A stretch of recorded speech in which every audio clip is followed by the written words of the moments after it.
Before the tale ignites, imagine this as a voice echoing through the void of your favorite YouTube channel. If this story pulls you in, hit that like pulse, drop your theories in the comments and subscribe before the hyperlane closes. Now strap in. The galaxy is listening. The rumor traveled faster than light, carried by drunken spacers, encrypted council memos, and the kind of hushed whispers that make even warlords lean closer. Somewhere in the dark folds of the outer rim, the apex predator had resurfaced. Not a myth, not a cautionary tale, but a living, breathing force of extinction. Entire escort fleets had once dissolved in its wake like dust kicked from an ancient boot. Every species with sense avoided its hunting grounds. Every species without sense was dead. Commander Rulik Varan read the bounty terms on the display panel, and the glow carved hard lines across his scarred face. Alive if possible, the council had written. Dead if required. The payout was obscene, a number so large it felt like it bent gravity around it. Rulik didn't chase money for comfort, he chased it for dominance. Prestige. Proof to every rival clan that the Varans remained unmatched. Proof that the universe still respected the old ways. The bridge of the Iron Requiem pulsed with quiet energy. It was a ship built like a blade, lean and lethal. Mercenaries moved between stations with the practiced calm of those who believed they could gut the cosmos if properly motivated. Their confidence was a shield, and Rulik wore it too, though his confidence had teeth. They say the creature hasn't been seen for 2 years, said Kor, his second in command, monitoring a scrolling feed of intercepted transmissions. Last trace put it near a human colony. Small place. Agricultural. Rulik grunted. Humans. Ingenious but delicate, the galaxy's surprising success story. They spread like vines and clung to any soil that tolerated them. But they weren't warriors. Not in the old, honored sense. A frontier colony? Rulik leaned back in his chair, gaze sharp. Then the beast is wounded or cornered. Otherwise those settlers wouldn't still exist. Kor hesitated before responding. Some of the reports are strange. One survivor from a nearby outpost claimed it was walking beside a man. Rulik's laugh came out low, almost amused. The day the apex predator takes a companion is the day I retire and open a noodle cart. Yet the words of the survivor lingered in the air like radioactive dust. Walking beside a man. Rulik dismissed the idea, but he didn't discard it. That was one of his strengths. His mind held contradictions the way a warrior held knives. He turned his attention to the hollow display, where a rotating image of the predator shimmered. The creature looked carved from nightmares older than language. A towering silhouette of obsidian hide that seemed more like mineral than flesh, luminous eyes that once stared down cruiser cannons without flinching. It moved without sound, killed without hesitation, and understood strategy with terrifying clarity. A perfect hunter. And Rulik wanted it. Not as a trophy. As a message carved across every star system that doubted him. Prep for departure, he ordered. Reroute power to the jump core. I want us in that system before any other clan smells opportunity. Kor nodded, but tension crept into his voice. Commander, if the rumors are true. No rumor can stand against steel and discipline, Rulik cut in. If some human stumbled near the beast and survived, then luck kissed him once. It will not kiss him twice. The crew obeyed, though several shared uneasy glances. Warriors trusted their commander, but even trust had edges when the target was this creature. A few years ago, the Predator had destroyed 5 mercenary warships in less than 3 minutes. Survivors described it like trying to fight the concept of annihilation. As the Iron Requiem powered up, the deck hummed beneath Rulik's boots. The rumble settled into his bones like an oath. This wasn't just a hunt. It was a reckoning long overdue. He tapped the control on the arm of his chair, pulling up the colony's last recorded transmissions. Agricultural logs. Weather data. Shipment manifests. Then one file that didn't fit the others. A brief voice message tagged by a frightened technician. If anyone hears this, something massive passed through the South Ridge. The ground, it felt like it breathed. And there's a man out there. He isn't running. Rulik frowned. A man who doesn't run, he muttered. Every species has fools. Yet something about that technician's trembling voice wormed into Rulik's thoughts. The colony wasn't panicked enough.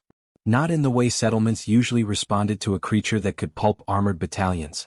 There was fear, yes, but also normalization. As if the locals had accepted the impossible. The jump core thrummed brighter. The stars ahead stretched in quiet anticipation. Rulik stood, cloak shifting like smoke behind him. His presence filled the bridge with gravity that had nothing to do with physics. Find me that human when we arrive, he ordered. "If he thinks he knows the beast, then he knows what direction to die in." The crew stiffened in acknowledgement. Moments later, the iron requiem tore into hyperspace, its engines peeling open the fabric of distance. The stars elongated into silver threads. The galaxy blurred, then vanished, leaving only the sensation of motion without movement. Rulik exhaled, letting the hum of the ship settle him. The hunt had begun, and he could already taste victory like metal on his tongue.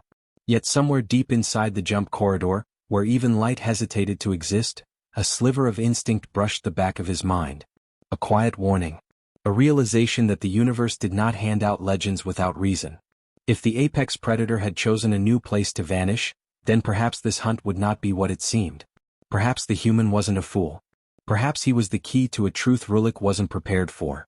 The ship shuddered softly as hyperspace folded around it, pulling them ever closer to the colony, the beast, and the man who did not run. And for the first time in years, Rulik felt something stir beneath his battle-hardened certainty. Something he refused to name. But it felt suspiciously like the shadow of doubt. The iron requiem slipped out of hyperspace with a muted tremor, as if the universe exhaled around it. Commander Rulik Varan stood at the viewport, staring at the small human colony nestled against sprawling forests and uneven hills. It looked harmless, almost quaint, the sort of place that produced farmers, explorers, and starry-eyed idealists. Not the sort of place that survived encounters with the apex predator. A landing party assembled at his gesture, armored boots clattering along the ramp as the mercenaries descended onto packed soil. The air smelled of resin and distant rain, strangely clean compared to the metallic tang of warships and battlefields. Human settlers watched from porches and narrow windows, their expressions tight but not panicked. Rulik filed that oddity away. The colony's main street was little more than dirt and stubborn determination. Solar panels glinted from rooftops, and a few automated harvest drones hovered lazily above fields. For a frontier world, it was almost peaceful. Kor stepped beside him. The locals seemed calm for people living near a death machine. Too calm, Rulik said. Fear lingers in the air even after the threat leaves. These people act as if they've adapted. The mercenaries spread out, questioning settlers, scanning tracks, checking atmospheric disturbances that might hint at a giant creature's movements. But the answers were evasive, strangely aligned, as though the colony had agreed on a script. They'd seen nothing, heard nothing, feared nothing. A collective lie spoken with steady voices. Rulik confronted an older colonist repairing a generator. Your records show seismic readings in the southern ridge. Heavy footfall. Explain. The man wiped his brow, meeting Rulik's gaze without flinching. Ground shifts around here. Forest roots go deep. Rulik stepped closer. That lie barely qualifies as effort. Before the man could respond, several colonists looked toward the treeline with the same synchronized awareness prey animals show when the wind shifts. A single figure emerged from the forest, carrying a pack over one shoulder and moving with the relaxed stride of someone returning home rather than stepping into a camp of armed soldiers. The settlers softened, tension evaporating as if someone had lifted a weight from their chests. Rulik's instincts sharpened. This was the anomaly. Elias Corwin approached with quiet confidence, his clothing stained with travel dust, his gaze steady as he observed the mercenaries. The forest shadows clung to him a heartbeat longer than nature required, and the hush that followed him felt earned rather than imposed. He stopped a few paces from Rulik. You're far from your usual battlegrounds. Rulik studied him. Elias's posture held no bravado, yet he radiated an unsettling calm. His scars told their own story, long pale lines across his forearms, a deep gouge along his ribs visible through a tear in the fabric, the sort of injuries no human survived without exceptional luck or terrifying resilience. You've been in the forest alone, Rulik said. Explain why you're still breathing. Elias lifted an eyebrow. Breathing is a habit I've grown attached to. Kor stepped forward. We're tracking something dangerous. If you've seen it. Dangerous. Elias repeated softly. You're hunting the wrong thing if that's the word you choose. Rulik noticed a subtle shift among the colonists. Their attention flicked between Elias and the treeline as though tethered by invisible thread. Whatever held their loyalty, it centered on this man. You know what we're here for, Rulik said. And you're going to tell me where it went. Elias looked at the forest again, a hint of amusement crossing his features. If I tell you, you won't like the answer. Try me. Before Elias could speak, a low vibration rolled across the ground. Mercenaries froze, weapons rising. The air thickened with the unmistakable density of a large presence moving nearby. Trees shifted in slow ripples, birds burst into the sky, and an unspoken warning hummed across the soil like a tuning fork struck by an unseen hand. Rulik's pulse sharpened. He knew the sensation. Every seasoned warrior did.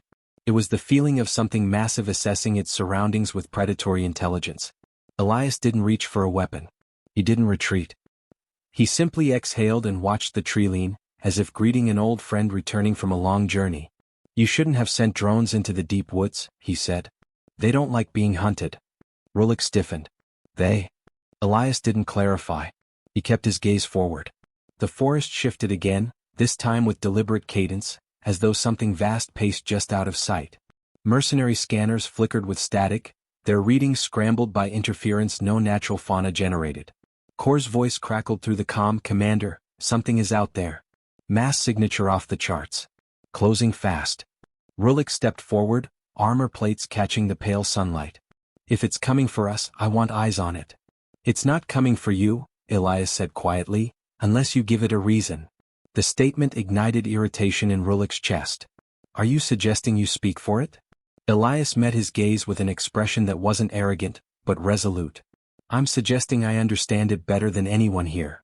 Rulik opened his mouth to respond, but the ground trembled violently, cutting off any further questions. The colonists stepped back, but none screamed, none fled. Their fear was practiced, managed, shaped into something resigned rather than panicked. A shadow moved between the trees, massive, fluid, unmistakable. Rulik's mercenaries formed defensive lines. Weapons powered up. The air crackled with tension so sharp it felt like it could slice through armor. Elias didn't flinch. He glanced at Rulik with something like warning. "If you want to live through the next few minutes," he said, "lower your weapons." Rulik stared at him, disbelief and instinct warring inside his mind. The predator was near, close enough to taste the air around them. And this unarmed human was giving commands as though the hierarchy of predator and prey had rearranged itself without consultation. Elias stepped forward, placing himself between the soldiers and the treeline. The forest fell silent, holding its breath. Whatever emerged next would answer the question Rulik refused to voice. Was this man a survivor? Or something far stranger? And why, in this quiet moment before revelation, did Rulik feel as though the true hunt was turning its gaze toward him instead? The treeline parted without haste, as though the forest itself deferred to the presence stepping through it. The apex predator emerged with silent authority, its obsidian hide absorbing sunlight rather than reflecting it, turning its massive form into a void-colored mountain of muscle and intent. Its eyes glimmered like fragments of a dying star, arresting and cold, yet frighteningly aware. Rulik had imagined many versions of this creature over the years, but none captured the weight of the reality now standing before him. Several mercenaries stumbled backward, boots grinding into the dirt. Their rifles quivered in their hands, servos whining as targeting systems fought against the primal urge to flee. Every sensor in the camp screamed warnings that bordered on hysteria. Rulik felt the familiar thrill of danger coil inside him, though even his battle-tempered instincts whispered restraint. The predator surveyed the formation with a predator's intellect, pausing only when its attention settled on Elias. The vast creature lowered itself by a fraction, a gesture so deliberate it rippled through the mercenaries like a shockwave. For a heartbeat, Rulik questioned whether he was hallucinating. Elias stepped forward, hand raised. "Stay calm," he murmured, voice steady despite the titanic presence just steps away. "Calm?" Kor hissed. "That thing dismantled 3 warships at Yothar Gate. Calm isn't the appropriate setting." The predator's growl rolled across the clearing, not hostile but corrective, as if chastising a pack that refused to listen. Armor plates vibrated. Leaves fell from branches. Every mercenary froze. Rulik narrowed his eyes. "It responds to you." Elias did not answer immediately. He approached the beast with a confidence bordering on reverence. When he placed a hand against its snout, the creature's breathing slowed, its posture easing as though soothed. The gesture wasn't domination or control, it was a bond forged in a language older than any star map. Rulik felt the ground shift beneath his worldview. "Explain," he demanded. Elias glanced at him. "It found me years ago. Injured. Dying. I helped it because leaving it there wasn't an option I could live with. You helped that." Kor gestured sharply at the mountain of living shadow beside the human. "Why?" "Because it wasn't born a weapon," Elias replied. "It became one under centuries of fear and retaliation. Survival shaped it. But survival doesn't erase choice." Rulik absorbed the words though they tasted like nonsense. The apex predator had never displayed mercy or loyalty. Its legend was carved from annihilation. Yet here it stood, obeying a human with nothing but a quiet voice and a steady hand. "You're suggesting it bonded with you," Rulik said. "I'm stating it," Elias corrected. Rulik's glare hardened. "Convenient, considering we're here to capture or eliminate it." At the word eliminate, the predator's eyes burned brighter, a warning written in primal fire. Several mercenaries stepped back. One stumbled and nearly fired by reflex. Elias lifted his hand again. "Weapons down. All of you." "Lower arms for a human who befriended a monster?" Kor whispered. "Commander." "Hold," Rulik ordered, though the command dragged itself out of him. His instincts shouted to strike first, to fight until the world bent into submission. But instinct wasn't enough. Not with a creature capable of turning their armor to scrap in a heartbeat. Not with the way it listened to Elias. The predator stepped closer to Rulik, slow and deliberate. It lowered its head until he could see the intricate texture of its mineral-like hide. Rulik planted his feet, refusing to retreat, though every cell in his body urged obedience to the hierarchy of predator and prey. Elias intervened, voice low. "Back." The creature obeyed instantly. The mercenaries' disbelief deepened into something else. Fear, yes, but also awe. Rulik recognized the shift in their expression. He had seen it on battlefields when soldiers realized the rules of conflict had changed. Rulik's voice came out rougher than intended. "Why does it follow you?" "Because I don't treat it like a monster," Elias answered. "Because when it was dying I didn't put a bullet in its skull." "That's sentiment," Rulik growled. "Creatures like this aren't guided by sentiment." Elias's expression darkened. "You assume it thinks like you," he said quietly. "It doesn't. It thinks in terms of balance, territory, and loyalty earned through action. If you come at it with guns, it responds with force. If you show it trust, it responds in kind." "Trust," Kor muttered. "It's a bioengineered cataclysm with claws sharp enough to slice a dropship." "Not engineered," Elias corrected. "Ancient. Older than half the Council's recorded species. It adapts to whoever survives long enough beside it." Rulik felt the last fragments of his certainty shift like sand beneath a rising tide. "So what are you?" he asked. "Its keeper? Its pet master?" Elias's eyes sharpened. "Nothing so trivial. If anything, we're partners. But I don't command it. I ask." The predator emitted a low rumble, pressed its snout gently against Elias's shoulder, then turned its gaze toward Rulik again. There was no malice behind the stare, only judgment. Rulik hated that it felt like being evaluated by something impossibly old. Before he could speak further, several mercenaries activated their scanners again, desperate for logical data. The displays flickered with distorted readings. "Commander," one of them said, voice tight, "the predator didn't break our tech. Something else did. There's interference coming from deeper in the forest. Multiple energy signatures." Elias's posture tensed. "Call them back," he said. "Your drones didn't just trespass on its territory. They trespassed on something far older." Rulik frowned. "Older than this creature?" "Yes." The predator growled again, this time facing the deeper woods. Its body tensed, defensive rather than aggressive. Rulik realized he wasn't the focus of its attention anymore. Something else stirred beyond the treeline. Something neither man nor mercenary had expected. Elias looked at Rulik, urgency replacing his earlier calm. "If we want to survive what's coming next, we need to stop treating this creature like our enemy." Rulik opened his mouth to argue, but the forest answered first. A colossal crack echoed through the trees, followed by a vibration that made the soil quiver. The true danger had not yet revealed itself, but its arrival was imminent. And Rulik, for the first time in years, understood that he wasn't hunting a legend. He was standing inside one. The vibration spreading through the forest felt heavier than footsteps, more deliberate than wind. Trees shuddered as if something immense brushed past their roots. Rulik turned toward the sound, waiting for shape, movement, anything to define the threat. The apex predator stood still beside Elias, muscles coiled, its attention fixed on the deep woods with a vigilance it had not shown toward the mercenaries. That alone unsettled Rulik more than the tremors. Elias stepped closer to the beast, his voice low. "They woke up." Rulik angled his head. "They?" "Ancient sentinels," Elias replied. "Dormant until your drones disturbed their nesting grounds." Kor swore under his breath. "You're telling us there's more than one monster out there?" "Not monsters," Elias said. "Guardians. And they protect their territory with absolute conviction. Rulik's jaw tightened. He didn't believe in myths or prophecies, only physics and firepower, but the ground had no interest in his skepticism. Another tremor rippled through the soil, followed by a distant metallic groan. The sound wasn't natural. It carried intent. "Commander," came a voice through the comms, strained with panic, "we've lost all remaining drones." Something shredded them mid-air.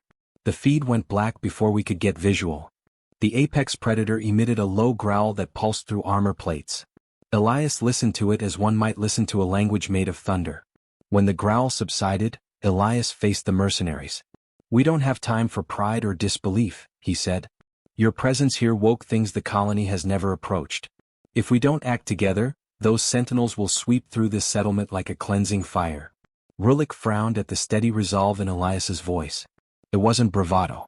It was the tone of someone who understood the rules of this land better than any sensor array. "How do you know all this?" Rulik demanded. "Because I've lived with the apex predator for years," Elias said. "It taught me the patterns of the forest. Taught me what else sleeps beneath it." "The council didn't mention any of this," Kor said. Elias's expression darkened. "The council is not interested in the truth. They want control over something they fear. And fear breeds lies." Before Rulik could respond, a blast of energy erupted from beyond the ridge, lighting the sky with a harsh white streak. Trees splintered. A shockwave swept across the clearing, knocking several mercenaries off balance. The apex predator remained rooted, but its hide shimmered with sudden tension. Rulik turned toward the explosion. "What was that?" "A warning," Elias said. "They destroy anything that enters their perimeter. The next strike won't be a warning." Rulik considered the information with grim practicality. Whatever lurked in the forest wasn't intimidated by their presence. If anything, their arrival had been treated like an invasion. He opened a channel. "All units, fall back to defensive formation. No one fires unless ordered." The mercenaries moved quickly, but Elias raised a hand. "Your formation won't hold. These guardians aren't creatures of flesh. They're constructs, old as fractured starlight, built to enforce balance." "Constructs," Rulik repeated, skepticism dripping from the word. "You claim to understand them. Then tell me how to stop them." "You don't," Elias said. "You avoid provoking them. You show them you belong, or at least that you're not a threat." "That's not a tactic," Kor muttered. "It's survival," Elias answered. Another distant pulse lit the hills, followed by a roar that was not sound so much as a vibration felt through bone. The apex predator responded instantly, unleashing a thunderous call of its own. The entire forest seemed to inhale at the exchange. Rulik stared, realization clicking into place. "It's communicating with them." "Yes," Elias said. "And if we cooperate, we might persuade them to stand down." "Might." Rulik disliked the word. But the alternative was annihilation. He sized up Elias, evaluating whether this human was delusional or a rare insight in human flesh. The predator's obedience to him weighed that judgment heavily. "What do you need from us?" Rulik asked.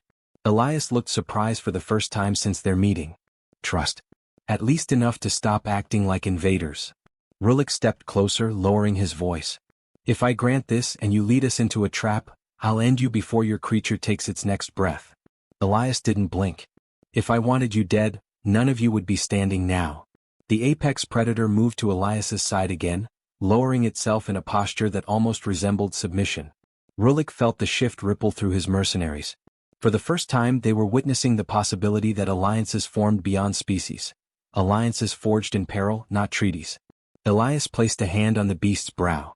"We're going to the ridge. It knows the safest path. Follow its lead. Stay quiet. Stay alert." Rulik bristled at the idea of taking orders from a creature, but practicality crushed pride. "Move," he commanded his men. The group advanced toward the ridge, guided by the predator's fluid steps. The forest responded differently now, as though reconsidering their presence. Halfway up the slope, Rulik activated his comms again. "Long-range sensors are picking up." He stopped, eyes narrowing. Kor checked his display. "Commander, an incoming fleet. Council transponders." Elias halted, expression sharpening with something cold. "Then everything makes sense. They didn't send you here to capture the predator. They sent you here to remove variables." "Variables?" Rulik asked. "You," Elias said. "Me. And any being powerful enough to resist them."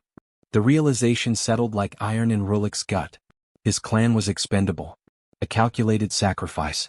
The apex predator turned toward the distant sky where council ships pierced the atmosphere. Its roar climbed into the air, a challenge flung against the descending fleet. Rulik found himself looking not at a creature, but at a potential ally. Elias's voice broke through the rising tension. Your choice is simple. Fight beside us, or become the council's cautionary tale. Rulik stared at the approaching ships, knowing the council never deployed quietly. The wind shifted. The forest trembled. The sky glowed with incoming fire. And Rulik realized this hunt had become a battle for survival he had never intended to wage. The council fleet pierced the upper atmosphere like silver daggers, engines flaring with ruthless precision. Orbital bombardments lit the horizon, shadows racing across the forest as trees shattered and soil exploded under the shockwaves. Rulik adjusted his stance atop a ridge, eyes narrowing as the first wave of dropships descended. His fingers itched for his rifle, but he knew instinct alone would not win this fight. Survival demanded alignment, not arrogance. Elias stood beside him, calm as a still lake, hand resting lightly on the apex predator's obsidian flank. The creature emitted a low, resonant hum that vibrated through the ridge, alert and ready. Unlike anything Rulik had experienced, this was not fear, it was calculation, a predator assessing the battlefield and finding opportunity within chaos. Elias's presence alone seemed to guide the beast, a subtle choreography of trust and understanding that defied logic. Positions. Rulik barked, voice carrying over the din. Mercenaries snapped into formation, weapons aligned, though the glances they shot at Elias betrayed both skepticism and awe. He could feel the change in them. After witnessing the predator obeying this human, their rigid hierarchy had shifted. They were no longer just soldiers, they were allies in a force larger than themselves, a storm tempered by the hand of a human who had earned a cosmic companion's respect. The first dropships slammed into the clearing. Council troops disembarked, armored, disciplined, confident. They had calculated strategy down to the smallest detail, assuming mercenaries would either break or be eliminated before the predator could intervene. They hadn't counted on Elias. Now, Elias said, and the apex predator moved. Its stride was deliberate, each step reverberating through the ground. It struck with precision, crushing landing pods, tearing through armored suits, disarming shock troops without a single fatality, an act of controlled chaos that turned the battlefield into a living maze. Rulik's men, initially frozen, followed the rhythm of this strange alliance, catching themselves on instinct and training as Elias's calm commands threaded through the chaos like a beacon. Rulik's perspective shifted as he watched the predator in motion. He had always led soldiers, fought wars with tactics and brute force, but this was something beyond his comprehension, cooperation not enforced but earned. Elias didn't shout orders. He suggested, guided, and the apex predator responded with a disciplined elegance that left Rulik both envious and awed.